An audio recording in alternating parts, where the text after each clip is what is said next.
politique. Reportage à Dapaong de nos envoyés spéciaux.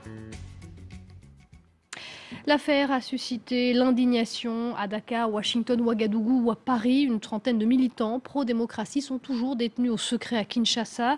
Des membres sénégalais et burkinabés de Y'en a marre et du Balai citoyen ont quant à eux été expulsés. Mais l'affaire continue dans la capitale congolaise pour qu'on n'oublie pas les locaux. L'avocat des activistes congolais a porté plainte pour détention illégale. Regardez ce document envoyé par notre correspondant à Kinshasa, Mehdi Medeb. Il est 16 h ce dimanche 15 mars quand la police militaire arrête près d'une quarantaine de personnes. Cette séquence a été tournée par l'un des journalistes arrêtés puis relâché quelques heures plus tard.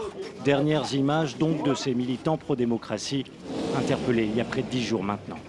La veille encore, l'ambiance était studieuse. Des militants à la pointe de la contestation au Sénégal et au Burkina Faso animent avec leurs collègues congolais un atelier. Objectif, former une plateforme citoyenne autour notamment de la thématique de la bonne gouvernance. Le problème de l'Afrique, ce sont nous les Africains et la jeunesse africaine qui est une force extraordinaire qui n'arrive pas à prendre conscience de son énergie et de sa force, refuser d'être manipulé, d'être instrumentalisé et de mettre sa force au service de son développement et des transformations de la société pour arriver à ce développement et à cette démocratie. Un discours qui passe mal auprès des autorités congolaises. Elles accusent ces militants de déstabiliser le pays.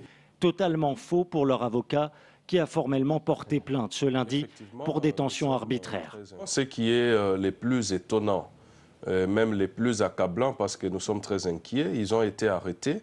On n'a même pas d'informations sur les motifs, on n'a pas d'informations sur leur état de santé et les conditions carcérales dans lesquelles ils se trouvent. Et donc, il y a de quoi s'inquiéter. Une inquiétude partagée par beaucoup d'observateurs et diplomates. Depuis les manifestations violentes de janvier liées à la loi électorale, le climat politique congolais se tend un peu plus, alors que les premières élections sont prévues dans 7 mois. Et au Burundi, le président Nkurunziza est en difficulté. Il doit faire face à une fronde au sein même de son parti. Plusieurs centaines de hauts